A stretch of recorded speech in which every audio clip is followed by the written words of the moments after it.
Hello, everyone. Welcome back to yet another academic ZNotes live session on physics, IGCSE physics. And today, just to sort of carry on from what we did last week, we'll be going behind power laws, structure of transformers, and DC motors. Essentially, we're going to apply whatever all the laws we learned last time. And we've got Kaleem here with us today. Take the show with you. Thank you very much, Pugs.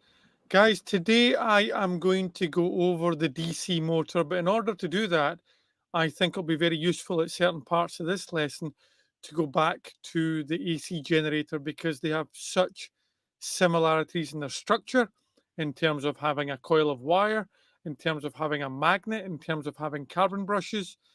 But then there are two subtle differences. You're going to learn that the DC motor has a split ring commutator, whereas the AC generator has two slip rings. The other major difference between a motor and a generator, a motor has a battery or a power source of some kind where you're going to go from electrical to kinetic, whereas a generator is always kinetic to electrical. In fact, I'm at my lab today, and at some points, if Pugs lets me just sneak away for 30 seconds, I'll go and show you what a generator behaves like. I'd have to actually set up the experiment for the motor, but a generator is a very, very quick and easy thing to do. So, guys, without further ado, let me just get into the motor effect. So, like the generator, the motor has a magnet. The bit that I want you to focus on is the north and south in the middle. You don't need to worry about the north and south at the side. It's not conducive to what we are doing. And here we've got an electrical wire, a conductor, a non-magnetic material. All right, it's probably made of copper. In fact, I know it's made of copper. Okay, it's a conducting material. It's made of copper. Copper is not magnetic. But remember from previous lessons, any current carrying wire has a magnetic field around that wire. And a single wire has a magnetic field that looks like a bunch of circles. And if you ever want to find out the direction of the magnetic field with a single wire, we use the right hand grip rule. And what we do is we point our thumb in the direction of conventional current. What do I mean by that? Remember, conventional current goes from positive to negative. In other words, in between the wire here, the current would be going positive because that's the anode, the big line, and it'd be coming all the way around down. Okay, so the major part here is down here, and it would be going all the way to the cathode. Now remember, the reason why we call it conventional current is because a long time ago, scientists used to think that electrons were positive and that they went from positive to negative, when in actual fact, they go the other way around. Now, if I was using the right-hand grip rule in this instance, where the magnet is, because that's the bit that's important. Why? Because something's going to happen in there. The single wire, I point my thumb down the way, and if I look at how my fingers curl from above, it would be curling in a clockwise direction. So what you're going to see is the direction of conventional current. The magnetic field around that wire, and I'm telling you the magnetic field around that single wire is going in a clockwise direction. Now, what's the big deal with the motor effect? I will go back to the electromagnetic induction briefly to show you, and I want you to really focus on the diagram here, the similarities with what you are going to see in the other diagram. But here's the thing I'd like you to think about. When you have two magnets and they are in the presence of one another, they're close enough. What do? They either attract or they repel. In other words, they move. So the key here is when you've got a wire and you put it inside a magnetic field, on its own, it does nothing. So, this wire on its own, not connected to a power supply inside a magnet, would do absolutely nothing. But when you put current through that wire, then you're going to get movement. Why? Because now you've got two wires interacting. Sorry, you've got a wire that's got a magnetic field, and the actual permanent magnet interacting with one another. So what you're going to get is either attraction or repulsion. In this case, you're going to have to use Fleming's left-hand rule to figure out how the wire moves. Now, this is normally my favorite time of the year because it's the only time of year where you can actually show a student the middle finger in an educational sense. Okay, we won't do that for the sake of being professional. But what I want you to understand with Fleming's left-hand rule, guys, is the first finger, knuckle, north, tip, south. Knuckle north, tip south. The thumb is force, or if you want to think about it easily, movement, where the wire is going to move. And the middle finger is the direction of conventional current. In other words, positive to negative. So looking at the diagram that you've got on the screen here, I can actually figure out which way that wire will move. How do I do this? Now listen, let me just say something. Students obsess over this way too much. It's worth like a couple of marks in the exam. Let me give you a 50-50 way of getting it right without even doing this. All right? How? Understand that every finger is at right angles to one another. So look, 90 degrees, 90 degrees, same fingers. All of them are at right angles. Okay, well, how does that help you? If you look at the magnetic field here in this diagram, it's horizontal. I don't care that it's going from north to south, but if you look at it, it's horizontal. If you look at the current, it's vertical. I don't care whether it's going up or down. I'm talking about the plane. I know the current's going down, but the plane of the current is vertical. The plane of the magnet is horizontal. If you think about drawing a graph, it's like X and Y, right? Which way does the wire move? Well, there only is two possibilities. It can't be horizontal. Why not? Because the magnet's horizontal. And remember, I said to you, all three fingers are at right angles to one another. In other words, they're at 90 degrees to one another. It can't be vertical because the current's vertical. And I'm going to say it again. All three fingers are at right angles to one another. So without even lifting my hand, the wire has to either move into the page.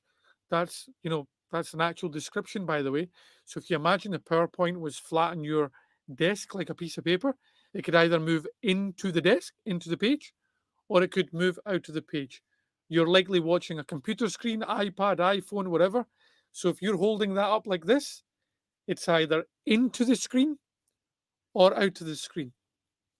Let me explain that one more time. Look, I'm going to use a couple of props here. I'm lucky they're here. I'm going to use a couple of rulers. All right. So look, the magnet is horizontal. The current's vertical. I don't care which way they're moving. All right. It's just the fact that north to south, horizontal, current going down the way, vertical. Well, they're at 90 degrees to each other. So the only other 90 that I've got here that's missing is if I stick my finger in there. Okay, in other words, it can only be into or out of the page. Once you've got that down, you could take a 50-50 guess. Oops, sorry. Other students, my bad. Let me just turn that off. Apologies, guys. So let's actually use Fleming's left-hand rule. Okay. First finger, knuckle, north, tip, south. Line that up. Line it up as if it's a key to a door. What do I mean by that? Let me give you an example, a simple one. Let's say I wanted to find distance and you had speed and time. You might say, well, that's easy. I'll do distance equals speed times time. Well, look what you did there. You had one thing that you wanted and you had two variables that you knew, speed and time. And then you knew the formula, you plugged it together and you got the answer. I want you to think of this rule as exactly the same thing. What's going to happen in the exam, guys, is you will be given two things And it will be your job to figure out the third thing. And how you do that is treat it like a key. What do I mean by that? Well, I'll tell you what students do in an exam. Fingers go all over the place. They move the fingers. Don't move the fingers. Leave them at 90 degrees. Then the only thing that should move is your wrist, your arm, or I've been out of school now for 6 years, but I used to find this comical. Students who would lean over the table, twist their arm as if they're about to break it. If you find yourself doing that, here is my number one tip. Take the exam paper and turn it upside down. All right? Let me say that again. If you find yourself right over the table, spinning your hand around, totally about to break your arm, your wrist, and your fingers, just take the paper, turn it upside down, and you'll find that job. Yeah. Okay. Can I just say, I used to know a fellow who would flip the paper and point stuff for some reason. Don't do that. Just turn it around. Absolutely, but people don't think about it that way. So, guys, let's actually get into this. Yeah. Knuckle north, tip south. I've lined up my north to south. Which way is conventional current? In the middle of that magnet, down the way. So look, that finger's aligned correctly. That finger is aligned correctly. The answer is now pointing at me. See, if you look, my fingers are at right angles. I never changed it. Okay. But I've got these two lined up, meaning the thumb is pointing towards my head. In other words, this wire is going to move out of the screen. That's how you use Fleming's left-hand rule. I line up the two things I know. The answer presents itself, but you must keep your fingers at right angles to one another or the whole thing falls apart. And it must be your left hand. That's the other one that drives me insane. Yes, sir, I used Fleming's left-hand rule. That's your right hand. Okay. Moving on.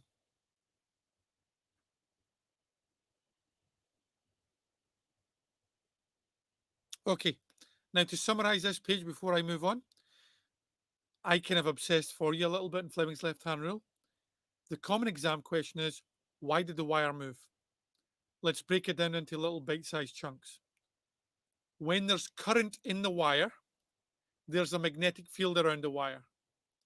That magnetic field will interact with the field of the permanent magnet and move according to Fleming's left-hand rule.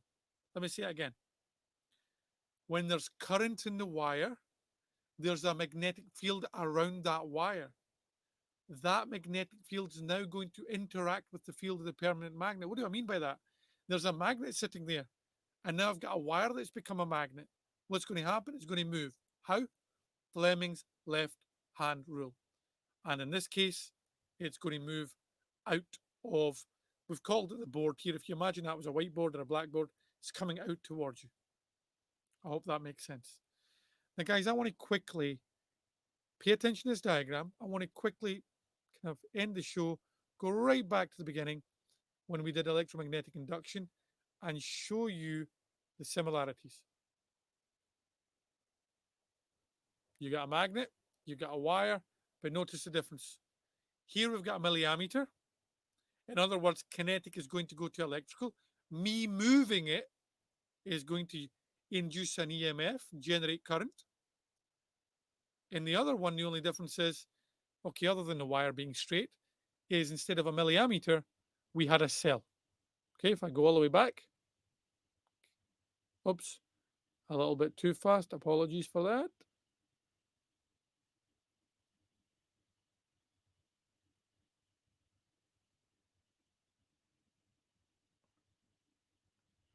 And here we go.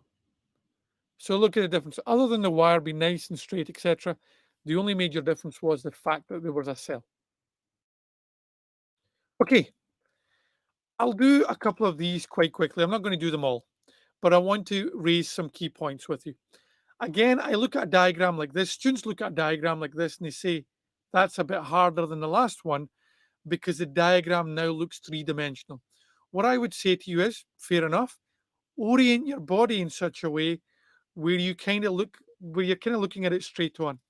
What I mean by that is I'm going to tilt my body side on as if I'm looking at that magnet. What am I going to do? North is on the left, south is on the right. I've got it orientated correctly. It's as if the current is diagonally coming out towards me, just like it is in the PowerPoint. I'm doing the exact same thing. Where's my thumb pointing? Up. Notice why this works. I made sure that's okay. I made sure that's okay. Let me tell you what students do. They'll do something like, let's see if you can spot the error. Okay, so north and south is correct, right? But now the current's pointing the wrong way. What will the student do? They'll do something like that. Now you can't quite see it. Let me do it with my right hand so you can see what I'm doing. I know it's left hand rule, but just so you can see it, what I was doing was, oh, now the current's correct. But what they'll do is they'll fix one thing and mess up the other thing. So the key, north to south, I always go for the magnet first. It's habit. You're correct. You don't move. All right. Current correct. Fantastic. Which way is it moving? It will move up the way. Now, I want you to notice what happens when I reverse one thing. In this case, I'm reversing the direction of the current. North to south, same as it was before. Okay, orient myself like the paper. Now, the only thing that's different is the current. Flip. Just rotate my wrist. Remember what I told you? The only thing that needs to move once you've got your fingers locked, your wrist, your elbow, or if you're doing something really crazy, the paper. Okay, so flick the wrist. Which way is the wire going to move now? Down. Okay, notice when I reversed one thing, the movement changed. What happens if I leave current the way it was in the first example, right? So in that second example there, magnets was the same, current changed. Now I'm leaving current the exact same as example number one, coming towards me, but this time I'm now going to change the magnetic field. Now this is where it might get complicated for people. Now the way I'm sitting is going to become complicated because I'd have to show you, I'd have to do weird things like that. You don't have to. You won't be able to see this properly, likely. I'm going to point my hand the other way, and now I'm going to flip. I'm not breaking my wrist. So now north is here, south is there. Okay, current is still kind of going out the page, which way is the thumb pointing downwards. And if you can't see that, I'll try to sprain my wrist just for you guys. Okay, let me do it. So current was the same, right? But now I'm going to, this is what I tell you not to do. And my thumb, you can't see it, but it's pointing down the way. So notice, when I reversed one thing, whether it was current, whether it was magnet, the direction of motion reversed. What happens if you reverse both? So now I've reversed magnet and I've reversed current. Hopefully you guessed. It's as if I did nothing. That's an exam question, by the way. If you change both things, it's as if you didn't do anything. Obviously you did, but if you use Fleming's left-hand rule, it will appear like nothing changed. So you change one thing, the motion will change. Change two things, it's as if you changed nothing. I hope that makes sense. Right, what's this building up to? The DC motor. What is a DC motor? Guys, you find one in your PlayStation. You'll find one in your microwave. You'll find one in anything you can think of that spins round and round and round, except a normal car. I need to check this up. I'm sure an electric motor probably has one. Okay, like an electric car, but I'm not going to speculate. I'm going to have to ask my friend Elon Musk. Joking, we're not friends at all. I'd have to check. But I suspect it will be driven by a motor. You know, maybe you had a remote control car as a kid or a helicopter. Anything you can think of that spins around. I mean, DVD players used to be a thing, right? DVD players. CD players used to be a thing, right?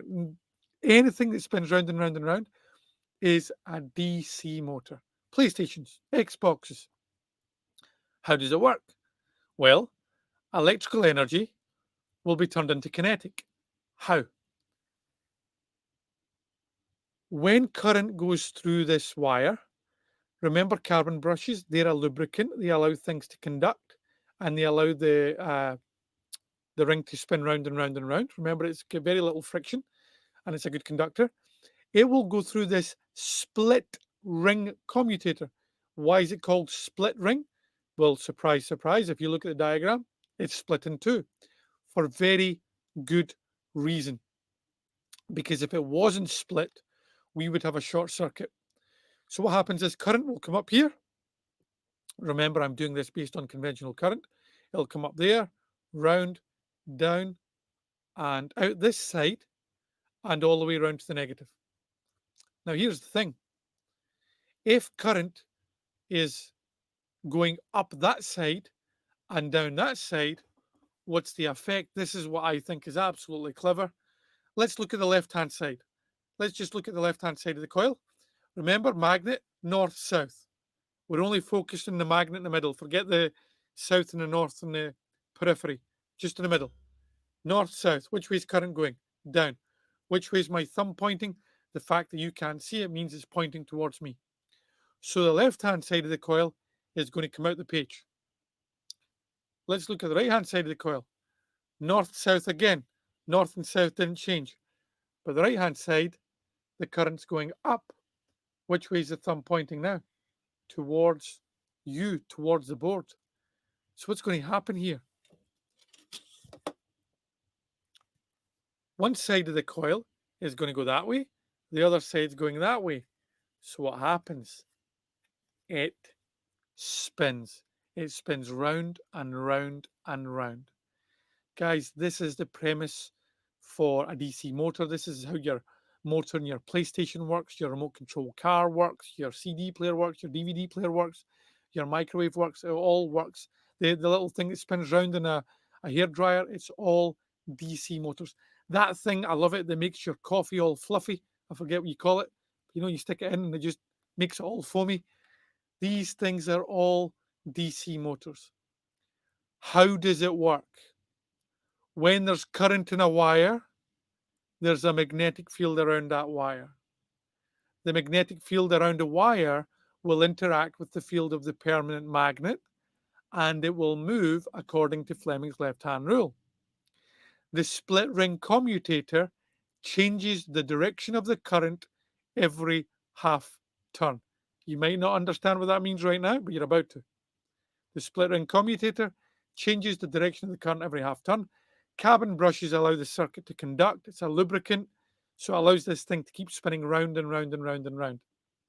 Now, how could I make this motor move faster and faster and faster? Increase the current through the coil. That's exactly what happens when you're using your hairdryer and you turn up the buttons to it's blowing out hot air that it's going to burn your head, or you turn it right down where you don't feel as much air coming out. Okay, so you can change the current, we can control current. Have more coils. That's hard to do once you've built it. Once you've built it, it's done. Increase the strength of the magnet. Again, that you can't do that once you've built the device. You need to do that at the beginning. But increasing and decreasing the current, you can do that even when a device is built using things like a variable resistor. Add an iron core. Remember, iron is a soft magnetic material. It's easy to magnetize and demagnetize. It's as if the magnet's taking steroids. It gets very, very strong very quickly, and it can demagnetize very quickly. So here's my motor, and let me show you the labels. Now, I want you to understand why I said the split ring commutator changes the direction of the current every half turn. But for this, guys, I need you to watch really carefully. So let me stop this. Let me get the timing right. Okay.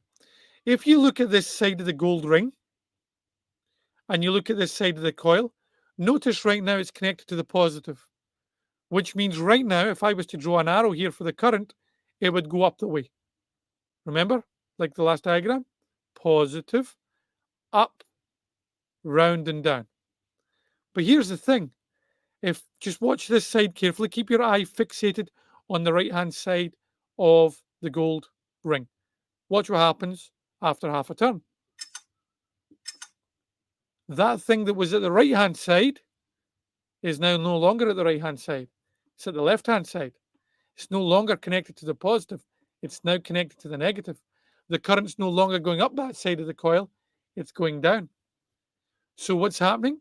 The split ring commutator changes the direction of the current every half turn. Watch again. This takes some people a couple of goes. Again, I need you to fixate your eyes on one side. It's the only way to see it clearly. Notice that side's at the negative. Now it's at the positive. Now it's at the negative. Positive. Positive, negative, positive, negative, positive, negative. That's what the split ring commutator is doing. Why do we do it this way? If that was a complete ring, that coil would not spin. It would be a short circuit. It would ignore the coil of wire and it would just come all the way around to the battery, heat up the battery, and could be dangerous depending on how big the battery is. Okay, it would heat up, it would melt, depending on how big the battery actually is. It's not good. Short circuits are never good. I hope that makes sense. Now let's actually figure out why it's moving in a clockwise direction. So let me pause it right about now. So I hope you understand, at the negative side of the coil, the left-hand side, current's kind of coming towards me. North to south, north, south. You can't see my middle finger because it's pointing towards me. Which way is my thumb pointing? Up. Let's go to the other side of the coil. The side that's connected to the positive, guys. Let me get my arrow. So it's going up that way, right? North to south again. North to south didn't change. My middle finger, the magnet, sorry, not the magnet, the current, now needs to point in the other direction, towards you. Which way is my thumb pointing? Down.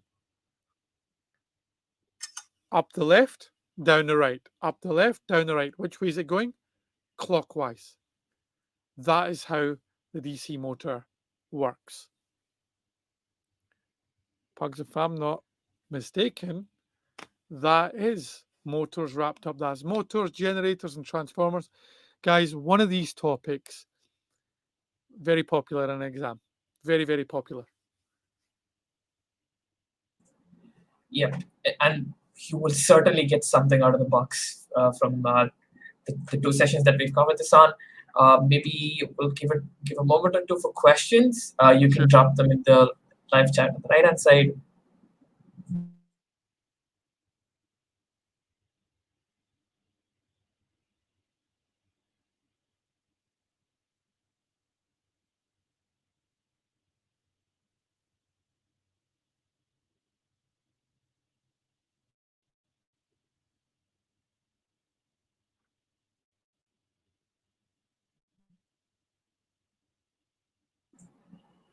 Well, I guess that's it for today. If you have more questions or suggestions, you can put it in the comments below.